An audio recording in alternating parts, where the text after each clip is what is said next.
Good evening, folks. My name is Joel Page. I'm the president of the Cambridge Historical Society, and I'd like to welcome you all to the second part of a two-part series on the Mann mansion and the history of Dr. Mann's medical practice and the maternity hospital that he ran from 1945 or so until 1954.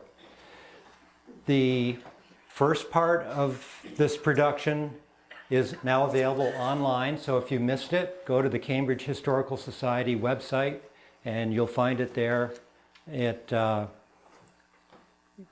features the same people, mostly myself and Kristen, and it provides some background, but this is really kind of a standalone, a separate thing. It's looking at a different part of Dr. Mann's life and practice.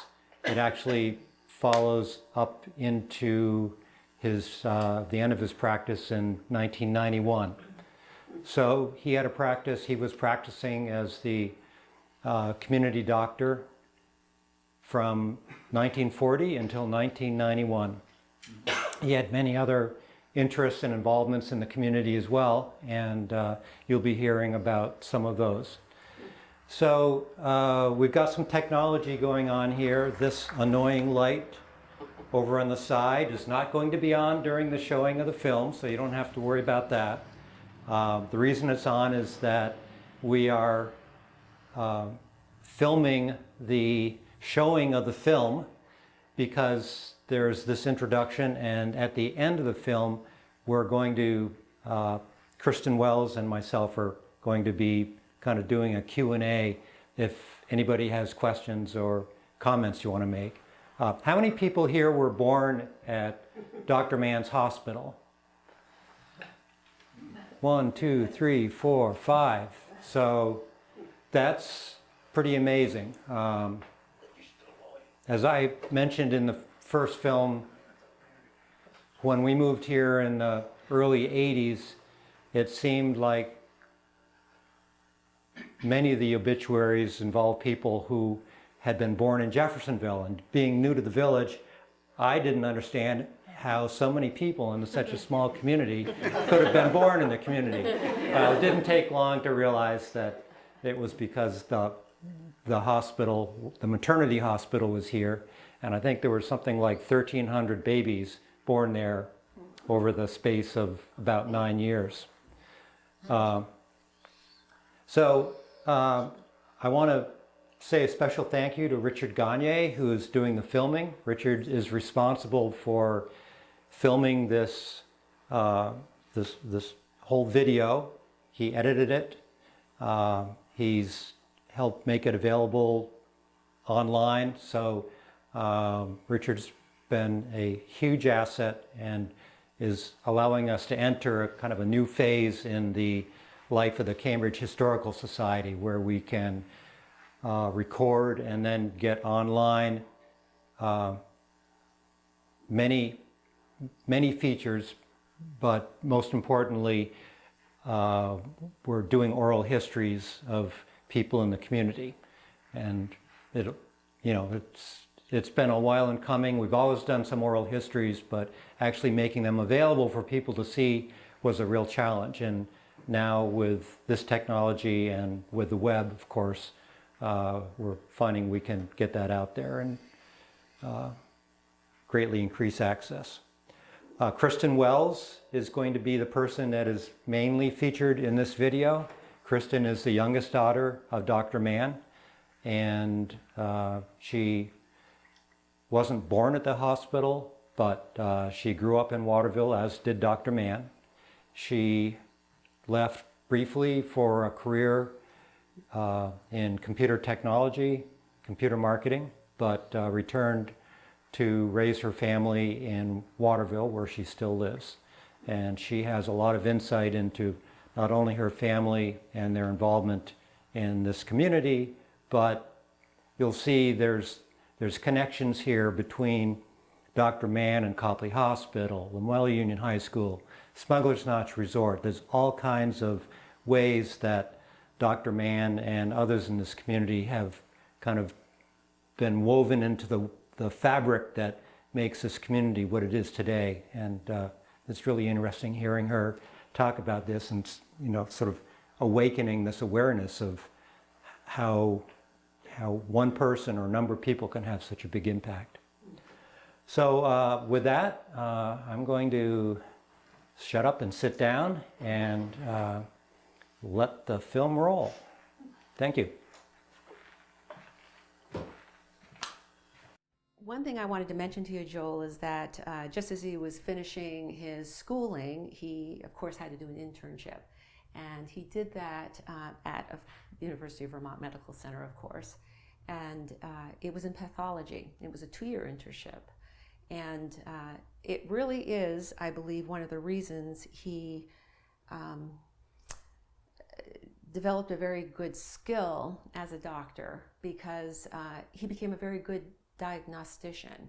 And I think it was his years in studying illnesses and diseases that really, helped him to kind of hone that ability. But things, of course, were very different in 1940 when he began doing some practicing. He was still finishing his internship, so he couldn't just spend his days yet as a doctor. But he began seeing patients out of a real need. As it turned out, Dr. Morris, who was the Waterville doctor, he was just beginning to have poor health and he needed to retire. So all of a sudden Waterville had no doctor, and there were still a lot of people there and in Cambridge. It was the beginning of World War II, and many doctors were going to war, and he was actually deferred because there weren't many doctors here in Vermont. And so he, out of need, began practicing those very early years when he hadn't really finished his internship. He'd go to Burlington and work all day, and then he'd come home and he'd see patients at his mother's home, his parents' home just across the street, and he'd do that late into the evening because people would line up to see him. It wasn't until he was done his internship in, I believe, 1941, that he began practicing regularly, of course, during the day as well. And the need for doctors was huge, and he had a large number of towns to cover. As it turned out, he not only covered all of Lamoille County, but he just couldn't help himself. If he was called upon and somebody needed his help, he had to go. And so he saw patients in Fairfax, Montgomery, Underhill.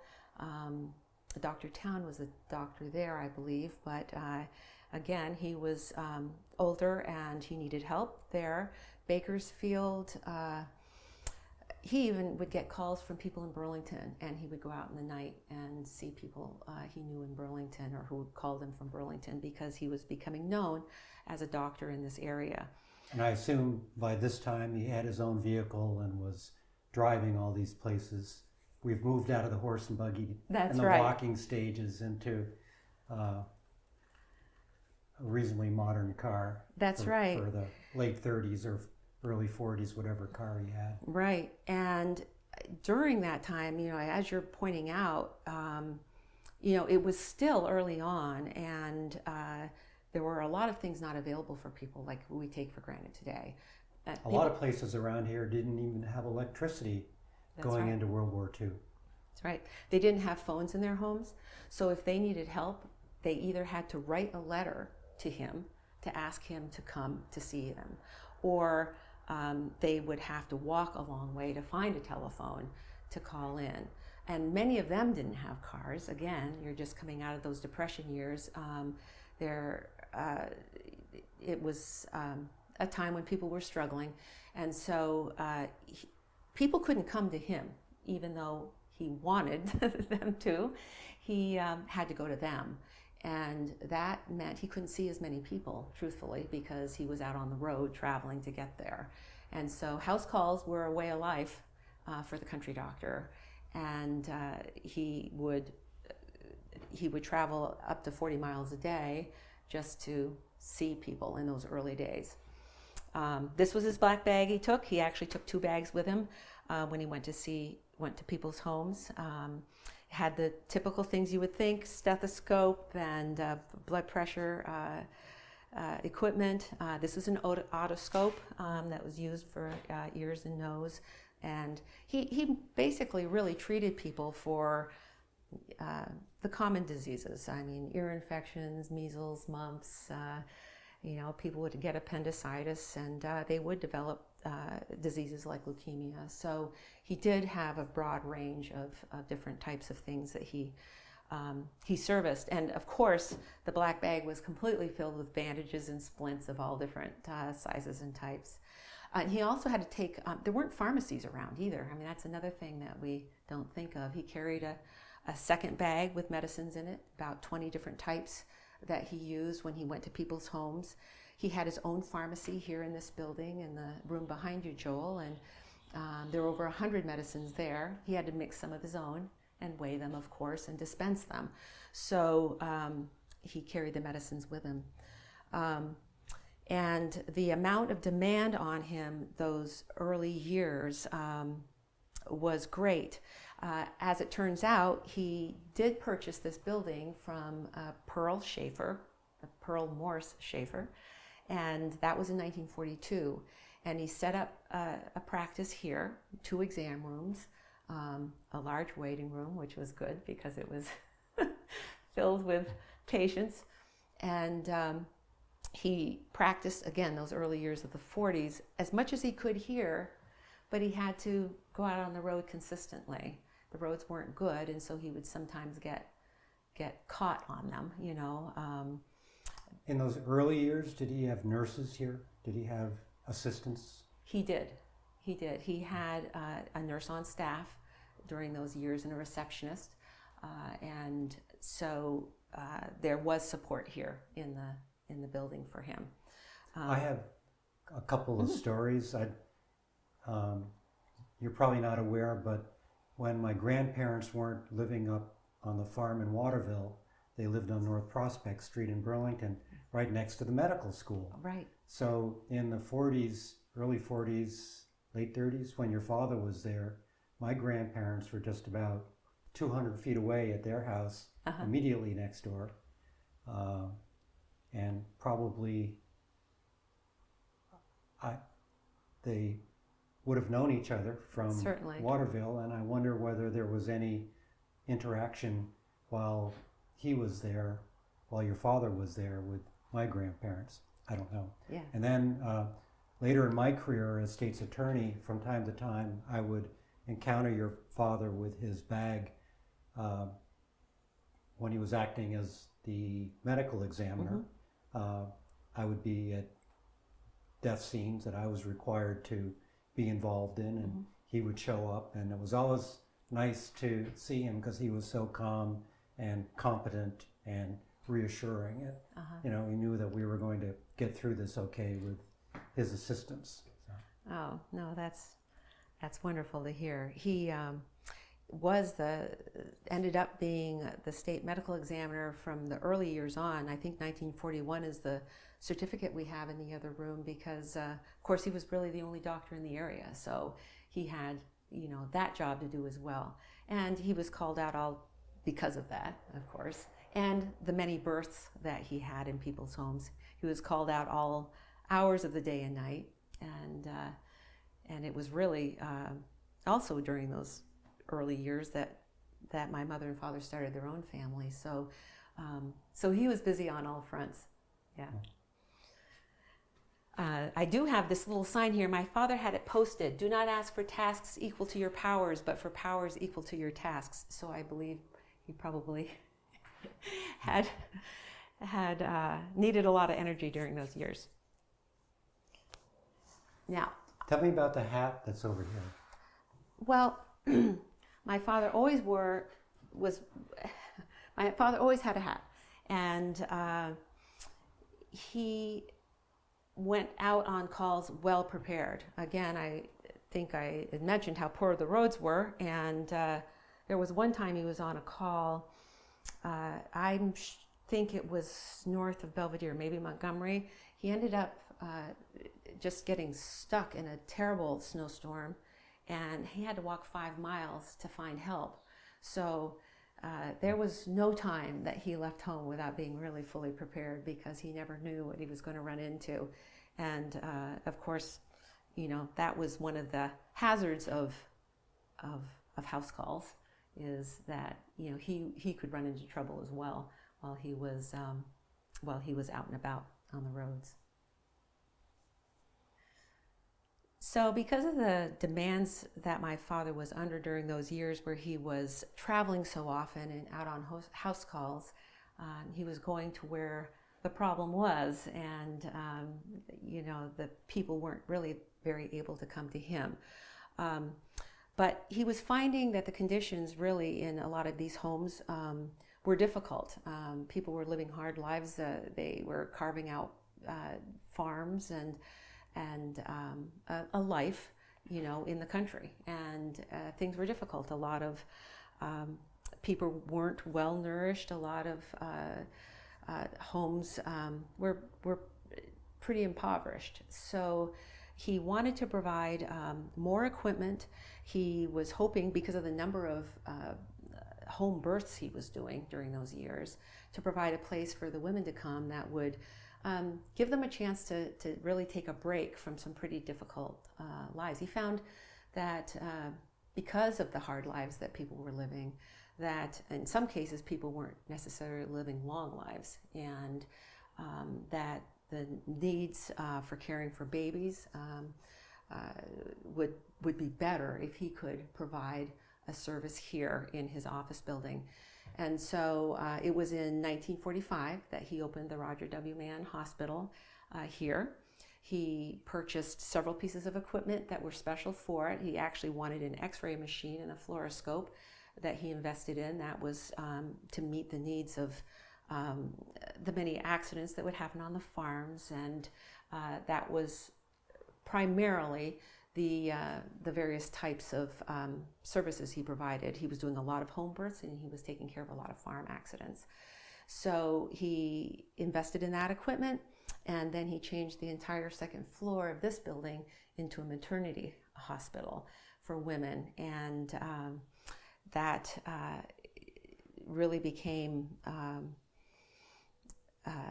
it was just very actively used for the many years that he had this place open. It was 9 years that he kept the hospital open, and he delivered, I'm sure, 1,600 babies or more during his years of caring for women. So it was something that country doctors all did. But during that time, he was caring for a lot of needs that were important to them. So, Kristen, when we moved to Jeffersonville in 1981, and I started reading the obituaries, I was always amazed and perplexed at how many said that they were born in Jeffersonville.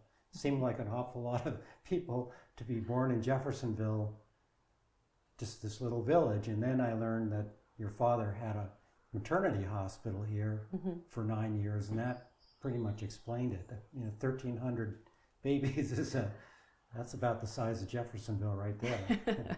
That's right, and we really are amazed when we meet people. A lot of people will say, of course, they're proud to have been born here, and when I show you the upstairs and take you through the maternity ward, I can tell you a few stories about that. One of the things I'd like to show you right now is just how he used these rooms here, and then we'll move upstairs and I'll show you the maternity ward. So the room that we had just been standing in was the room that my father used as an X-ray room, and so he would bring his patients there if they had any possible broken bone. And he had this camera here for his X-ray, and then he came back into this far room to develop his X-rays. And so, in these days, you meet lots of different people along the way to be serviced in that regard. But when people were brought here during the mid-1940s, my father would examine them, take their x-ray.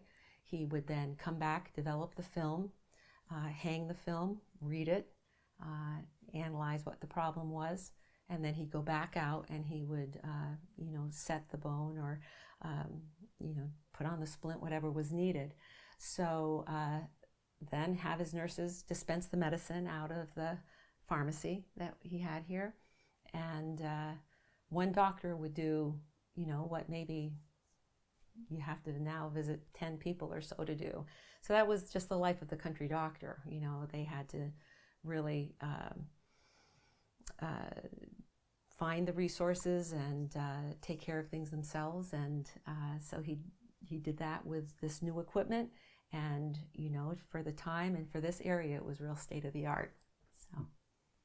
So these rooms that were the Morse's front parlor and fireplace room were transitioned during my father's time. This was the reception room here. When people would walk in, they would check in and someone would help them. They'd either have an appointment or they'd be coming just to wait their turn. And they did have many, many drop-ins. This was the waiting room, and it was just lined with chairs, and it was typically full. So my father would tell lots of stories about how he would come here in the evenings to do his office hours at night and expect that he had maybe 10 people or so that had booked an appointment, but he'd get here and there'd be 40 people in the waiting room. And so he would stay until each one was seen. He always stayed late and made sure that people were taken care of. He had 2 exam rooms that are in the back, and so when he set this up as an office, this was again the entry, and then there was exam room 1 and exam room 2, and that's where he saw his patients. And then there was also the x-ray room in the back, and then the far back is where he would do his developing and had his workshop. His office was here. And every once in a while, he'd have an appointment with someone, and he'd ask them, what was ailing them, why they were there that day. And they said, "Oh, Doc, I actually don't have anything wrong with me today. I came to ask your advice on something." And so he would confer with them. And, I think this is just another aspect of the country doctor. He really...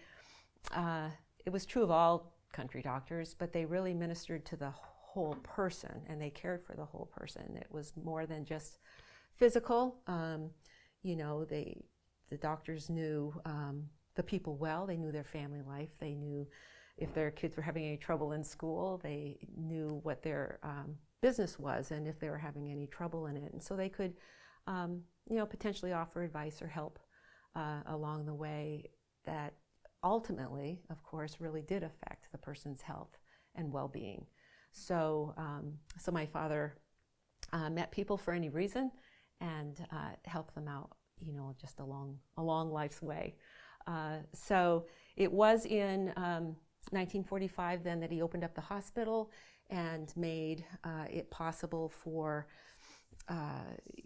people to be seen more for emergencies here. And then, of course, for the maternity hospital upstairs. And he had 3 trained nurses on staff at all times during those years. There were 2 day nurses and a night nurse. And then the patients were all housed upstairs. So I'll show you that next. All right, Joel, we're coming on to the 2nd floor now, and this was the area that my father used for the maternity hospital. And just coming up the stairs, I wanted to point out these newel posts and the beautiful stained glass that's there on the landing. They really are statement pieces for this house, and they're just so lovely.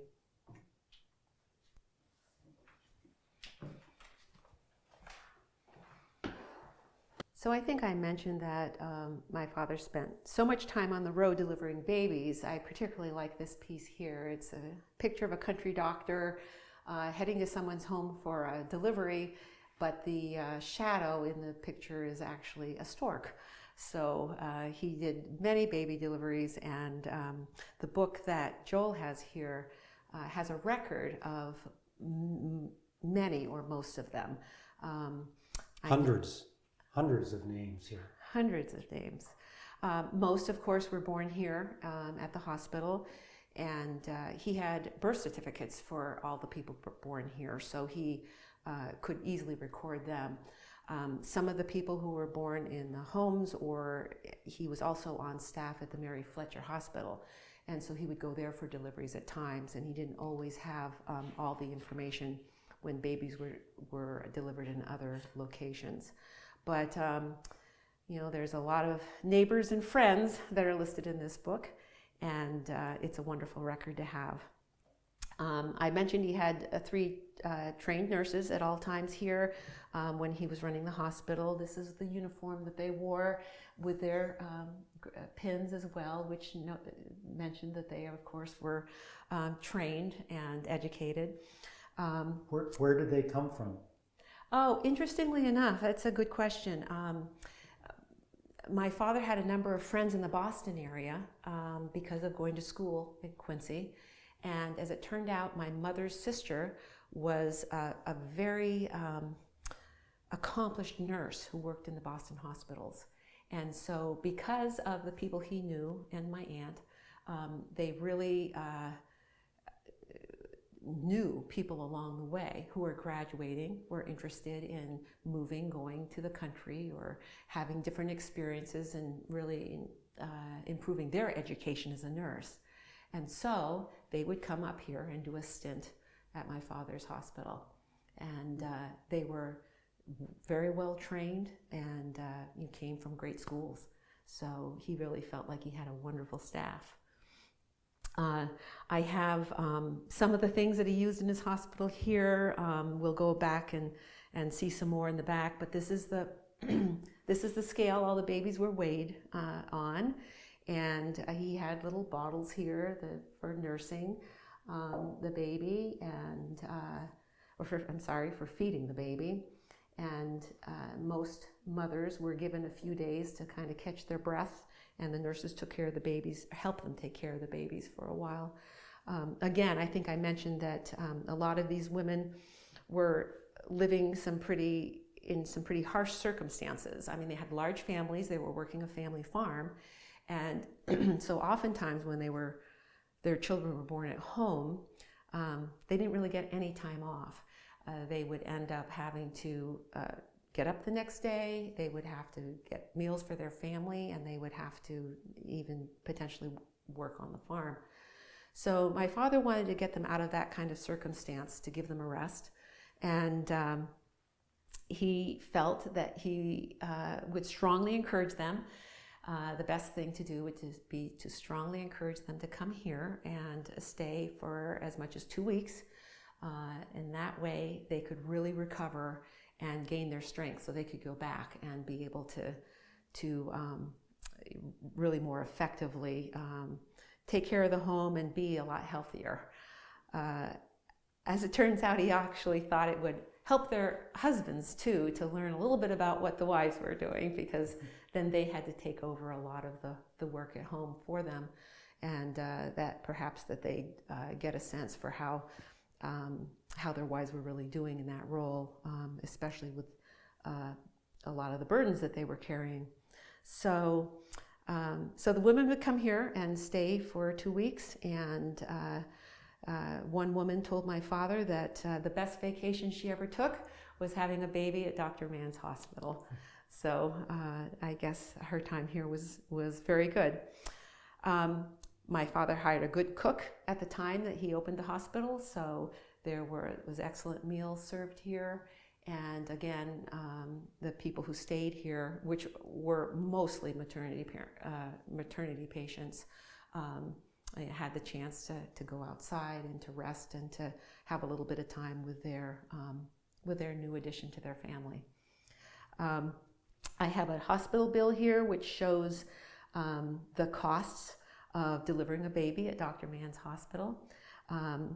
As it turns out, he had private rooms and semi-private rooms. It was $10 for a private room. It was $5 for a semi-private. Babies, $1 a night. There were 12 beds for mothers and 12 beds for babies. And he never charged more than $25 for time in the delivery room. That meant, you know, there could be many hours spent there. And the cost for operating the equipment there was never more than $25. You can see here that, you know, this total came to $91 for the birth of this baby. Then there were some other charges as well, but that was the cost at the time. I didn't mention before, but for an office visit here, it was $1 if you had an office visit in the rooms downstairs, and for a home house call, it was $2 a visit plus medicine. So those were the prices. My father did mention to me at one time that a lot of people didn't have much and they couldn't always pay him. So sometimes he was paid in cash, and sometimes he was paid with potatoes or apples. Sometimes the men would come and work. He had a small Jersey farm in Waterville, and they'd come and help him during times of the year when he just needed extra help on the farm. And so, you know, people did different things for him. I think I remember that there might have been a goat at one time at our house and maybe a sheep. So, you know, there are sometimes animals involved too. Were any of your siblings born here? Yes, they were. My brother David and my sister Muriel were both born here in the hospital, and the rest of us were at the Mary Fletcher. But those were the only two that were delivered by my dad. My brother was born here with a number of other children were born at the same time, and everybody was named David. They named them all David. There was one girl who was named Sharon. So the nurses called the place the House of David with the Rose of Sharon, which is kind of a cute term. I can show you where the babies were born. The labor and delivery was in the back, and then there was a special room for the babies as well. So I have sort of a historic timing question for you. If I recall, Copley Hospital opened up around 1956 or something like that. Was there a connection between when your father stopped operating the hospital and when Lamoille County had its own local hospital? So that was definitely a factor. My father closed this hospital in 1954, and there was several reasons. One was that really doctors were coming back to the area again. After the war, they began establishing their practices here, and they were building. And so as they could take more patients and so forth, he didn't need to have the hospital running here. Copley Hospital was getting established, and there were more doctors there, like you mentioned. And so he was able to really reduce the amount of work here and close the hospital and allow other doctors to, you know, help him out. Again, those were really busy years. He didn't have much time off. He would be here from morning till night doing his the deliveries and seeing patients, but he was still doing house calls regularly as well. So he'd be seeing 30 to 40 people here, delivering babies, and then going out on house calls up to maybe 10 a day. So it was you know, wonderful when all of a sudden there were more doctors available, and he could you know, share that with other people. They could be seen sooner and so forth. So yes, so that was the transition when the hospital closed, 1954. Some of these were private rooms, some of them had multiple beds.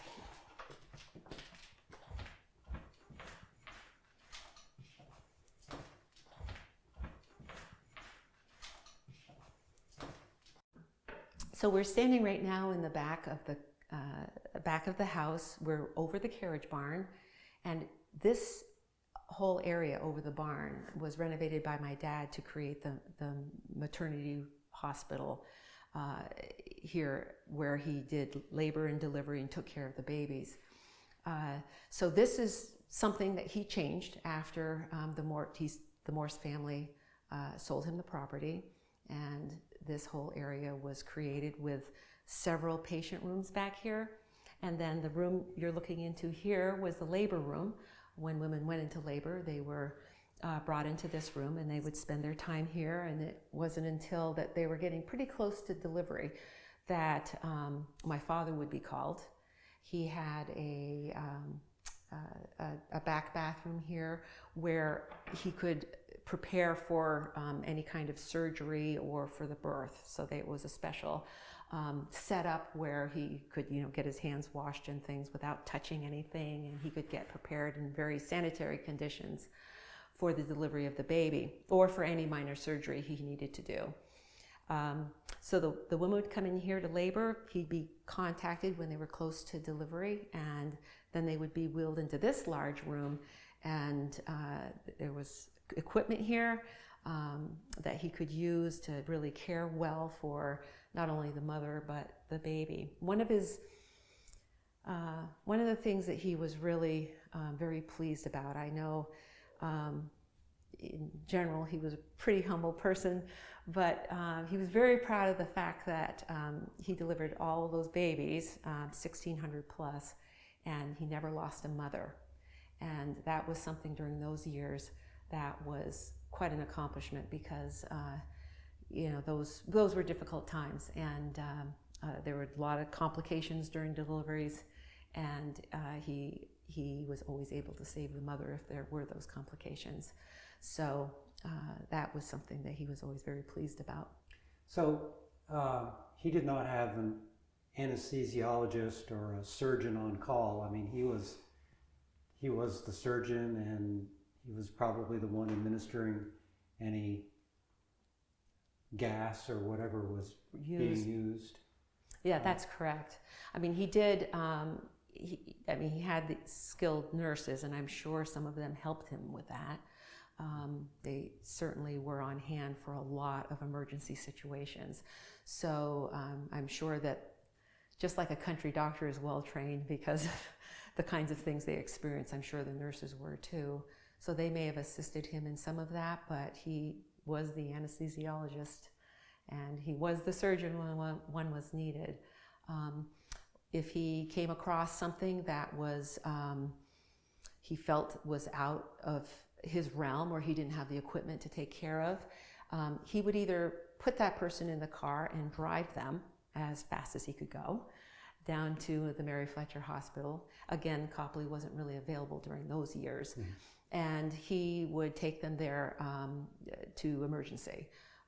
If it wasn't an immediate problem, like it was still an emergency, but it wasn't something that he needed to jump into the car right then. I mean, some were life and death situations he had to leave right then. But he would call Hill's hearse, I believe it was, in Johnson, and they would bring the hearse down, and then they would take the hearse to Burlington with the patient in it. And the hearses were sort of available on call as an ambulance service, because there were no ambulances, and the hearses weren't always used. And so those vehicles were on call for emergency runs. And he had a good relationship with those folks, and they helped him when he did have reasons to take people directly to the Mary Fletcher. Very interesting. Yeah. Must be a little disconcerting to be going to the hospital in a hearse. That's for sure. Yeah. But it beats the alternative, I guess. That's right. That's right. And hopefully they were successful runs. So, yeah. And, my father even took people that he felt that maybe that they should be babies, mothers who were delivering babies who perhaps should be in Burlington for the delivery. And he would rush them down there, and oftentimes still have to make the delivery only in the car. So Didn't always work out to make it there, but I guess he probably just experienced deliveries every place. Yeah. We're done. So this was the room for the babies. You can see the 5 bassinets that are still here and were used during the years to take care of the babies. Of course, they were well padded. They had beautiful little comforters and pads in them. And this is the window that the mothers would look in order to see their babies and ask the nurses for them to come out. So this room, as well as one of the rooms in the back, was used for the babies. I think I mentioned that there were 12 beds for babies, and they were housed here. Still is an actual sign on the wall here, which tells the nurses the exact recipe they were to use to put together the baby formula for the babies if they weren't being nursed at the time. And so many little babies travel through this room. One night, day and night, 12 babies were born to 11 mothers. That was the most that was born in a short period of time. And my father was constantly doing deliveries, and one set were preemies. So there was 12 babies for 11 mothers. The twins were 2 pounds each. And my father took care of them for 2 days, restarting their breathing and giving them extra fluids in order to keep them alive. At one point, much later on in his career, 2 people stopped in and to visit my dad and said that they were those 2 babies. And he was very surprised to see them standing there 6 feet tall and very pleased to meet them as adults. So it was 2 long days of keeping those little babies alive, but he was able to do it. And he purchased extra equipment for the preemies as well. I'll show you an incubator here. And he had that available again as extra equipment to care for the little ones that were born here in the hospital. So we still have the incubator that my father purchased for the years that he had the maternity ward here. He took care of course, the little preemies, and this was a very important tool for the ones who were very little. It really improved the methods for caring for them. It was actually heated by a light bulb, but there's temperature gauges here, so they could very carefully monitor the little ones. He was determined to provide a good environment for them. Again, when babies were born in homes like his twin sisters were, they had to be kept warm if they were small, like near wood stoves and things, and it was very unsafe. So this provided just a lot of extra care and safety for the babies, and he was able to do a better job taking care of them. I have to mention that also I'd be remiss if I didn't mention that my father was a man of deep faith, and he always prayed for the mother that he was working with and for the baby he was delivering, as well as for himself, that he'd have skill to do so well. And so it was part of his desire to really care for the whole person, and he really felt strongly about that and did as much as he could to care for the little ones here. So Kristen, when we were looking at the photos downstairs and you were describing the Morse house, you mentioned an upstairs porch, and you could see in the photos that there was an upstairs porch. And now I'm standing in this very interesting space that's got these glass squares that basically create a wall around this. What is this room? Well, it had several different uses over the years. For the Morses, this was an open air porch, and it was beautiful. It was an archway, and the weather did come in throughout the winter, but I'm sure it was just a lovely place to really be in during the summer months. When my father took this building over, I'm sure a lot of it needed to be repaired. I'm guessing that with all the weather, it did need repair, but he changed it into a room that would be used to begin his garden. And of course, because they had patients here and because it was of the time, everyone had gardens, and so they would begin their plants here early. He walled it in, made it such that he could start the plants early. You can even see the hangers on the ceiling where there was shelving in here as well that was used to begin a vegetable garden. So a greenhouse, essentially. That's correct. Yeah, that's right. Very cool. So, yeah, and they grew a lot of their own food, of course, just like everyone did in the day. And he was caring for a lot of people here, so anything that they could do to raise fresh food was always expected and a help. So yes, this would be the greenhouse. So we're going to head upstairs now to the 3rd floor, and that's right behind me.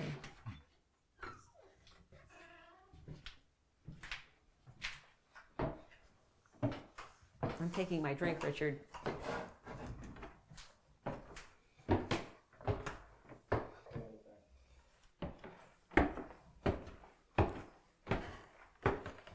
So we're here on the 3rd floor now, and during the Morse's time, I'm quite sure this was the children's floor, and that they had their separate bedrooms, and then they had sort of a living space or play area in this front turret room.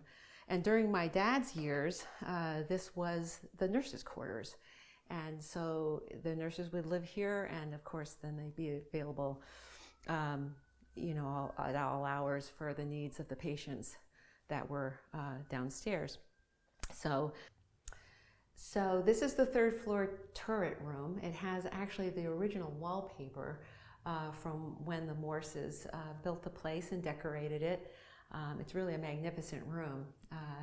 It, to me, feels like you're in a treehouse almost, way up here in the top of these maple trees. But it must have been a fantastic place for the Morse children to be and play. And of course, it was living quarters for the nurses who were here. So this is a pretty elegant room. Yes, 8-sided. It has 5 windows. It's a remarkable space. If this was a children's playroom, I would say they maybe had the best space in the house. In the house, I think so. I think this is probably the best room in the entire place, and it's very special. The nurses' rooms were here, and the children's rooms, I'm pretty sure, were these back rooms. One of them is particularly interesting because it has witches' windows in it. I'm not sure if you know what witches' windows are, but they're diagonally positioned on the house so that witches cannot fly into the house. And that way you can make sure that there are no evil spirits in your home. The witches would be kept out.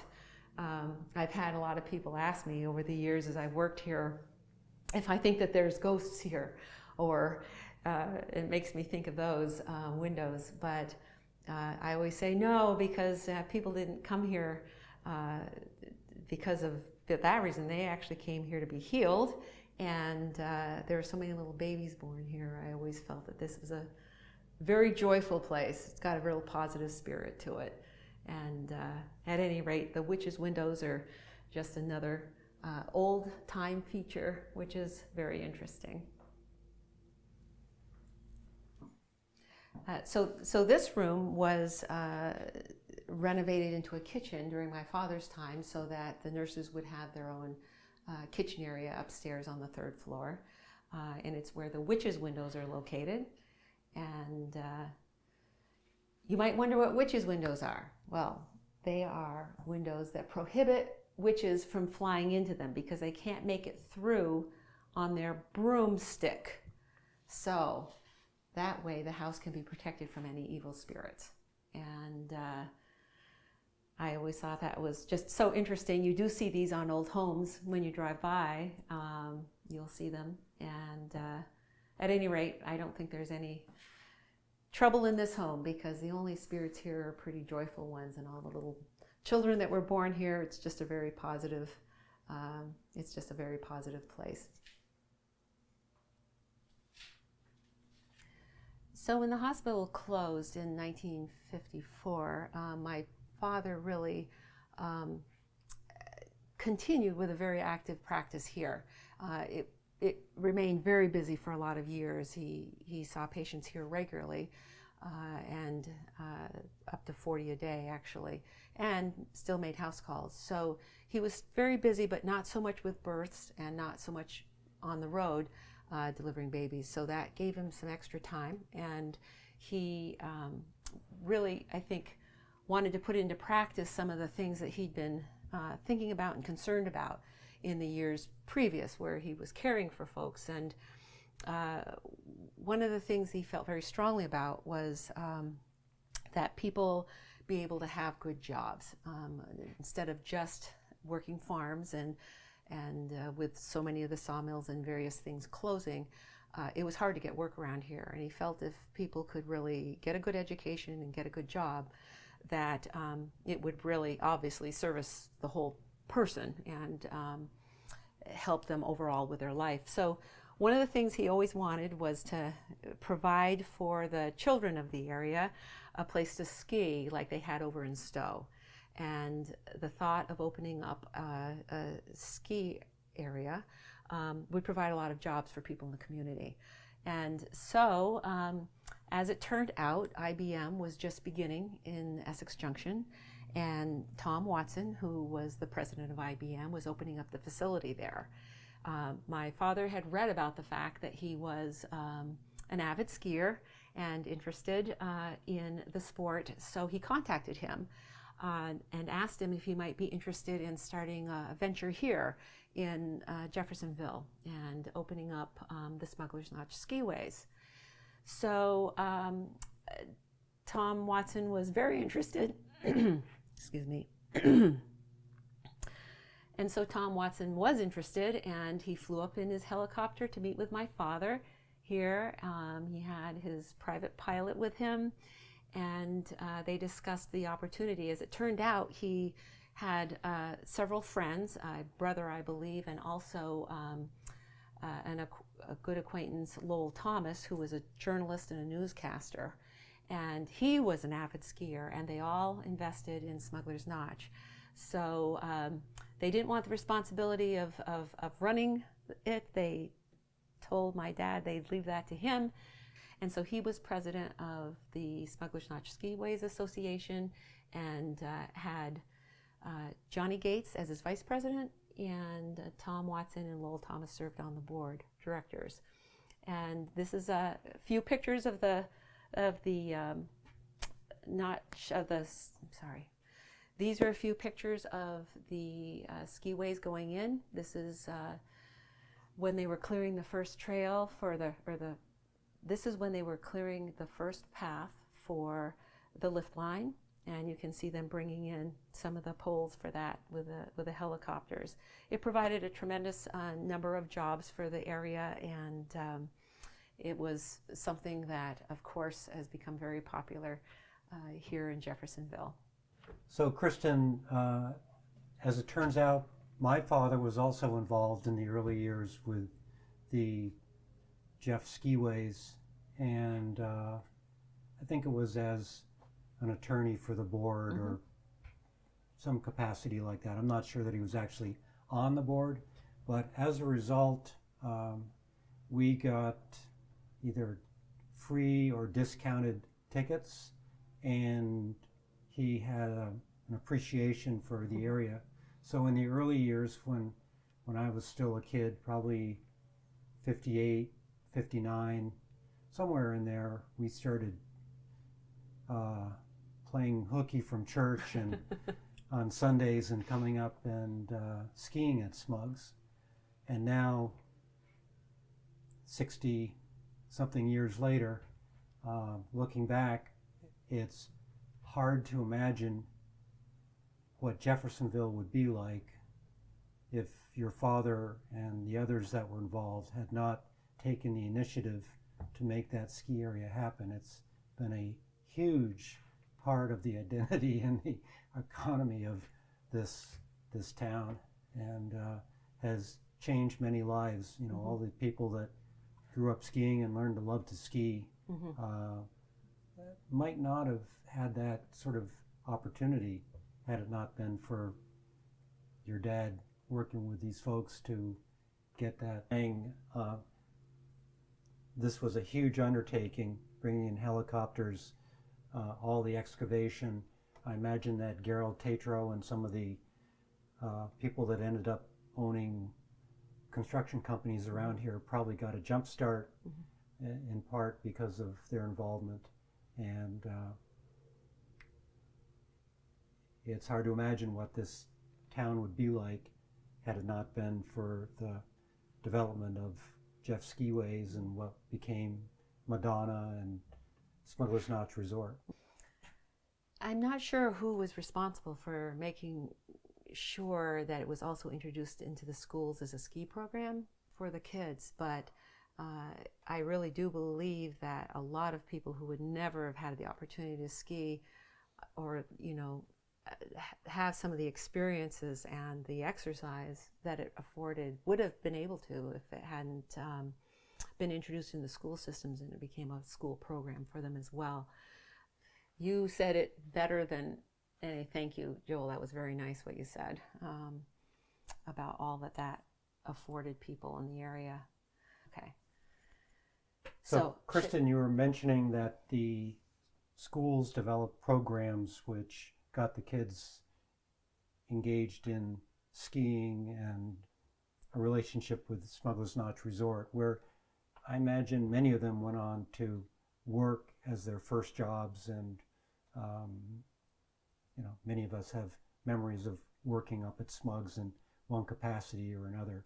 But if I recall, your father was very involved in the school system himself. I'm not sure about developing ski programs, but right. As chairman of school boards and so on. Can you Yeah. tell us something about that?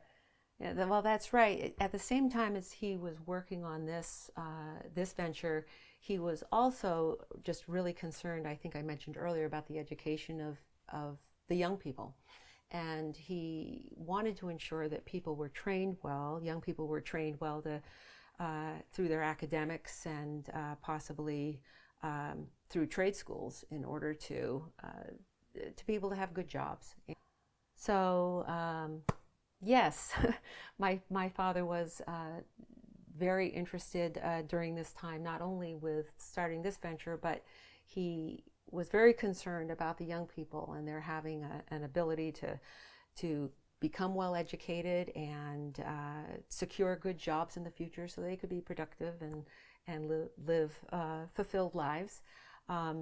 He actually, during this same time, contacted the school boards of all the various towns. He felt that potentially, if everyone combined their resources and made a regional school district, that they'd be able to offer more for the children of the various communities. And he served all these communities, so he knew people in all of them. And he thought it would be very important as well to establish a trade school, have a high school with good academics and a great trade school that would provide opportunities for various trades and the children to learn them. So they all met, they all agreed on this. Lamoille Union High School began its construction, I believe it was the late 1950s, along with the Green Mountain Technology Center. And I know he was very pleased with that because such great jobs could be found through the trade school as well. So he was involved in that and helped start it. He served 18 years on the board at Lamoille Union High School, and he was 40 years on the school board of Waterville. So he was very active in the school system for many years, actually. I think you're standing also by a certificate where it shows how he was the medical examiner for many years, starting in 1941, and he really continued on in some capacity, even if it was just toward the end of his practicing medicine. He was only probably filling in and helping out once in a while, but he continued that through 1990. So it was many years that he was a medical examiner. He was town moderator. There's a picture here on the wall showing him at the town meetings. That was for over 20 years. And there's quite a few certificates and kind of merits of service and dedicated service for the various boards that he served on, both from the American Medical Association. I think he was a delegate for that for 10 years, as well as for the state medical society. So he was very active, and I remember even when I was a youngster, him being out at many board meetings in the evenings, just trying to keep up with the various activities he was a part of.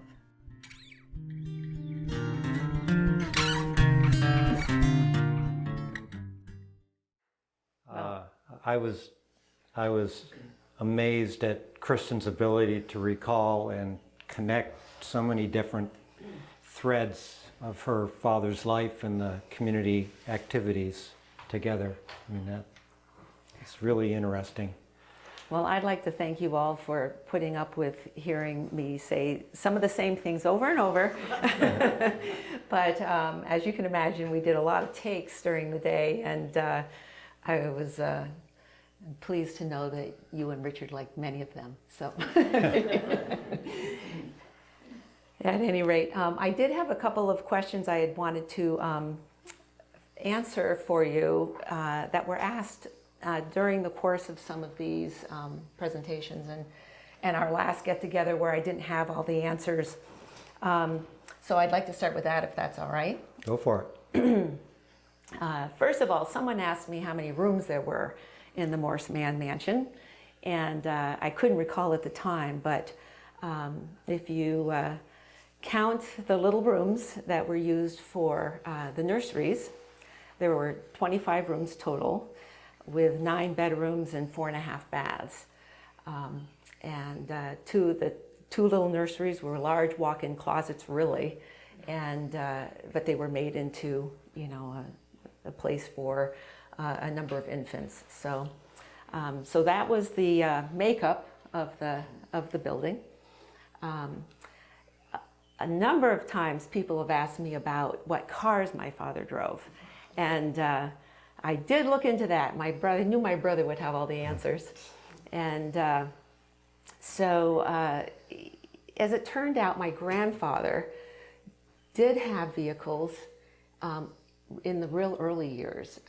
And I do remember my father telling me a story about how in the 1927 flood, which he was caught in, his parents were very concerned about him because he hadn't come home, and they actually took their car out and drove it. This would have been 1927, of course, and drove it to where they could look for him. And they didn't take it out very much because the roads were so bad. But I do recall that when my father made it back to the road to Waterville, that he saw them sitting there in their car. So they had one during those years. Now, it wasn't used a lot because the roads were really in such poor shape. But by the time the 1940s rolled around, he was driving Fords. And in 1952, I believe, he and my mother entered a contest, an IGA contest actually, and ended up winning it. They won the national award for this IGA contest. It was a article that was to be written on the requisites of a successful marriage. And they were only 13 years into their marriage, and they were married for 74 and a half years. But they ended up like winning a bag of groceries because they won the local contest, and then they found out that they won the county contest. They got something else, and then my mother got a phone call that they won the state contest, and they, I think, won watches or something. At any rate, they won in the All New England, and then for their national award, they won a green Packard. So in 1952, he drove a green Packard and owned Fords after that. And I want to say there was one other question that was asked to me. Somebody asked me if his brother passing away from leukemia at age 16 had played much of a part in his deciding to become a doctor. And while he had always wanted to become a doctor, I think that, from what I understand, really sealed the deal, that he had really wanted to get involved in helping to understand diseases and provide help for families, because that took a big toll on his family, and so he wanted to become a doctor for sure after that time, and he would have been just in his late teens at that time. So hopefully that clears up some of the questions I had earlier. I don't know if there's anything else that people would like to ask.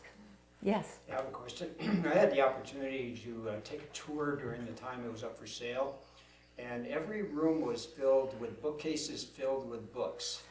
And I'm wondering, when were these videos made relative to that at that time? Well, this video was done, we taped it last June, and so we had emptied the building of the books that previous winter. And I know I recognize a lot of folks here who actually came to some of our book sales. So, but we did sell the book collection off. Yeah, we were in a race to get this done just before the property was handed over to the new owners. So this was not scripted or anything. This was like we had a day before the closing, and where we could all get together, and we just went in and did it. And so Kristen was basically making this up, all the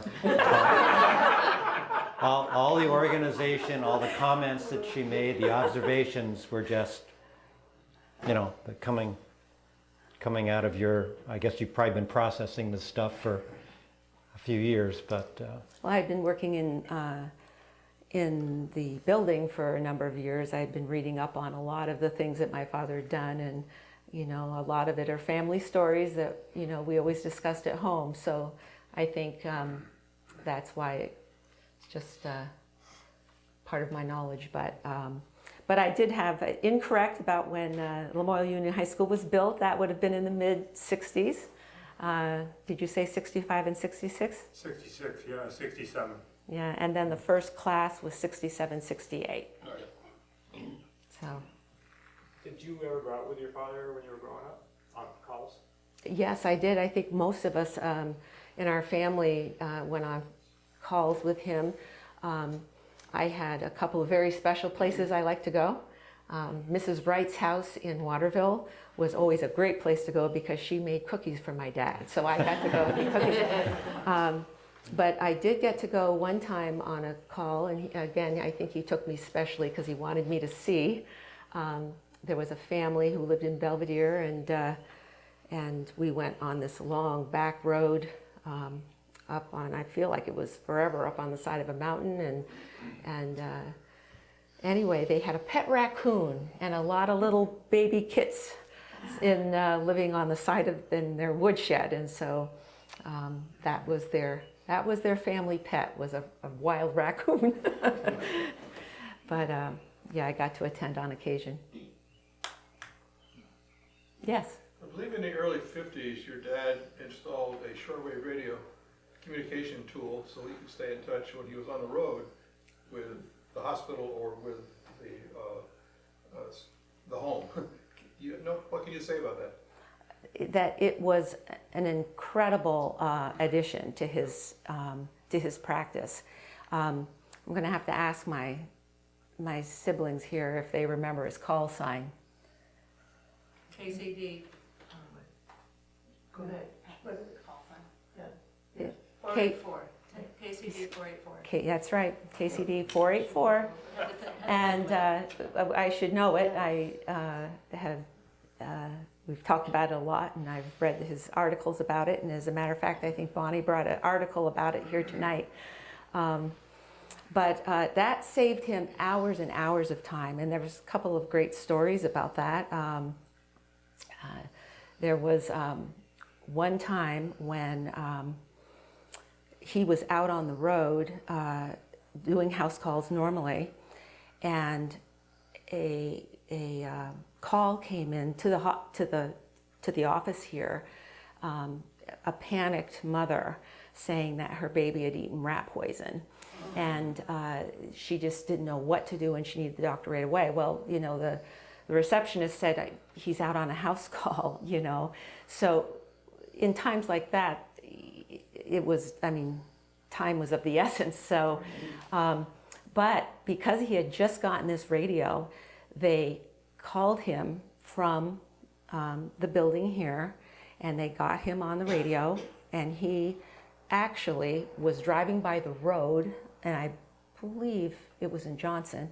He was driving, happened to be very near the road that you would turn down to get to this person's house. So he just veered right off his course and went to the house, and he pumped the child's stomach before the mother got back from the phone call. So it was just incredible. And that was a very real example of how it saved him time, and it saved probably even lives, you know, in that way. There was another time that a reporter had come and asked to speak with my dad about what it was like to be a country doctor, and they were doing an analysis of it and writing it up for the papers. And so my dad, he came to the office to have lunch with him, and my dad said, well, jump in the car. I have to go out on a call, and there's only one call, so I won't be gone long, and I can tell you all about my practice on the road. So they got out there, but he kept getting radio calls to go from house to house to house while he was out there, and he was able to make the best use of his time. But it was like hours later, he's bringing this reporter back to the office, and he said, well, he said, now you know what it's like for a country doctor. Yeah. Comment. My wife, Muriel Malo, same person, bought our current house that we live in probably late in 1979 from my father-in-law, Pappy, Dad, Dr. Mann, and it has a witch's window. Oh. Yes. I wanted to share that. Yes, I should have mentioned in the video presentation that my sister Muriel is also my sister Malo, which is the way most everyone knows her. So, but she was named after my mother, our mother. Yes. It sounds like your father was a very amazing person who did so many different things. I'm wondering whether you actually got to see any of him as you were growing up. I was fortunate to see quite a lot more of my father than probably my older brothers and sisters were, because I was born a little later when he wasn't as busy. But I think they would probably tell you that he was on the go all the time. Something I spoke about later, and I don't know if there's going to be any further videos or anything, but I was telling some stories to Joel and Richard earlier that pretty much no matter what, Sundays was our family day. And that was a time when we all, of course, emergencies did happen, and sometimes he had to go out on a Sunday, but for the most part, he set that day aside. We went to church together, then we would have a family day, a big meal together at noon, and a family time in the afternoon. And we get a chance to catch up then, and so that was always our family day. Mm-hmm. Yes? Christmas Eve of 1956, my brother George and I had the measles, and we were terribly sick. I don't know what time he came, but it was well after dark. Maybe he got there with Santa Claus. He might have. I wonder if you knew who some of the early nurses were, because I thought my aunt worked for him for many years. You know, Phyllis Pender Yeah, was one. yeah. Edith Jardins was another. Yes. both my sisters worked in the office for a while as assistants. I was a receptionist and I stocked his pills when they came in. Uh-huh. So, but it would be nice to have a list of his nurses, if we could come up with that list.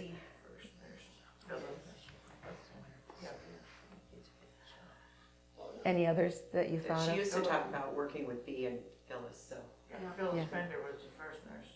Uh-huh. her name was Elizabeth Putnam. Mm-hmm.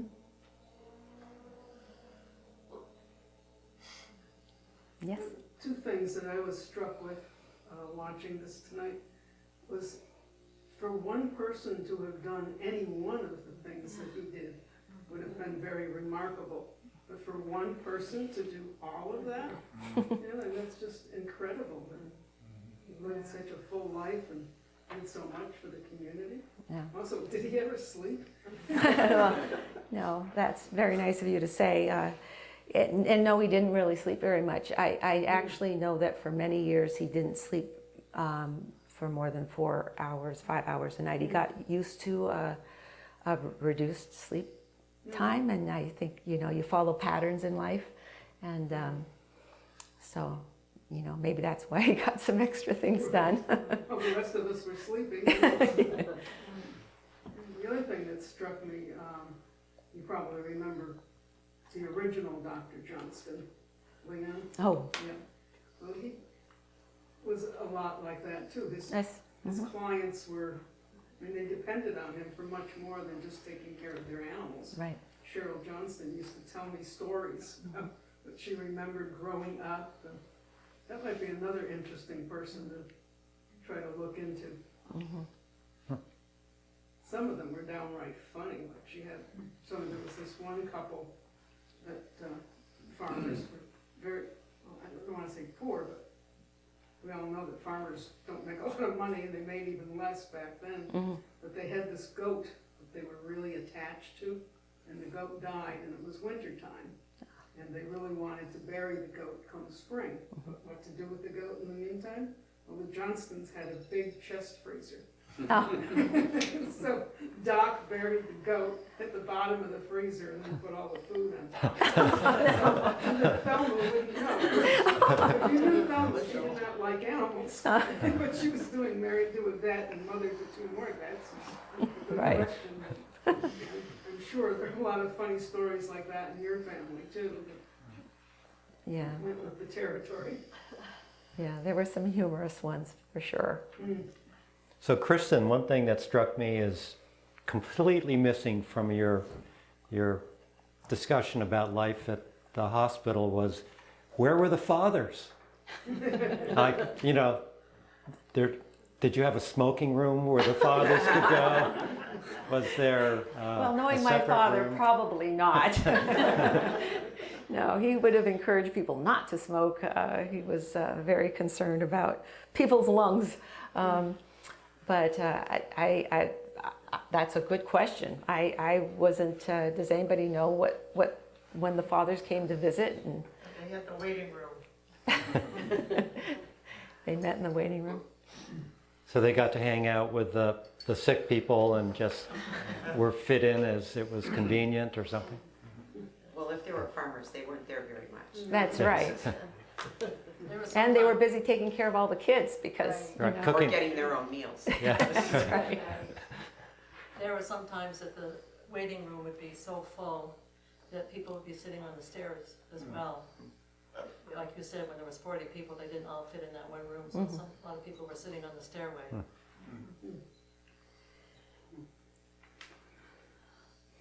Yeah, Can you say anything about the book business, how that came about? Yeah, he, so it actually started in his college years. He was running the bookstore at Eastern Nazarene College where he attended, and he would go out to buy books for the bookstore, and he'd be able to buy books at a discount if he saw one that he particularly liked for himself. And he just was an avid reader always, and loved to read. So he really purchased books all his life when he had the opportunity. Of course, because he was caring for people in their homes and things, and they were trying to get rid of things, they would give him their books. And so he collected, and he had an enormous collection of them.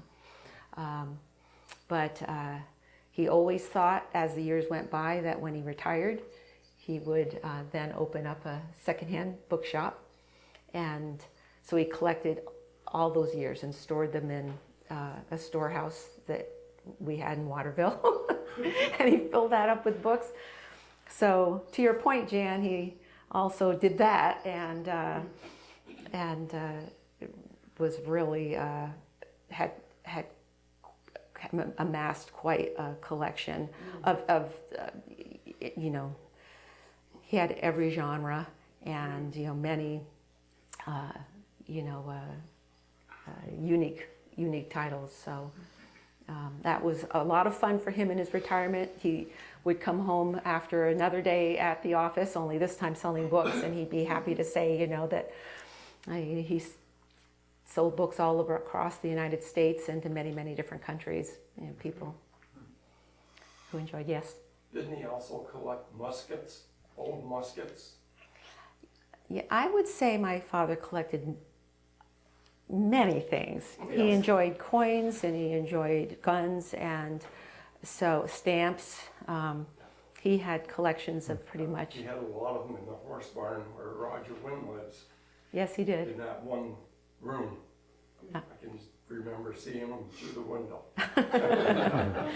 I have to tell you right now, there's no more of those guns there. Yeah, just I really wish he had held on to some of those things, of course, because it would have been a lot of fun to have them now. But he divested himself of a lot of those collections a number of years ago.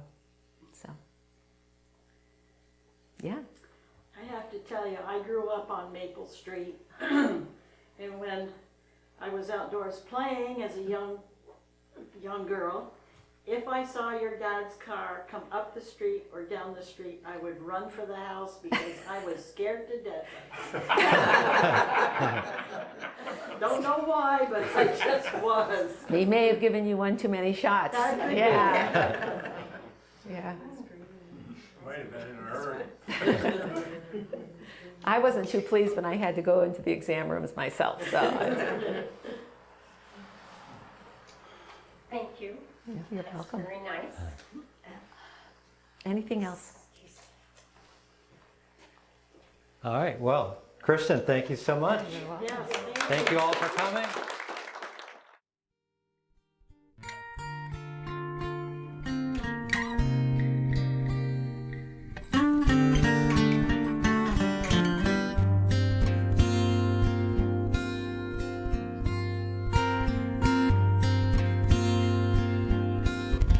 This is an interesting room. My, what in the world could it be? Oh, are you filming?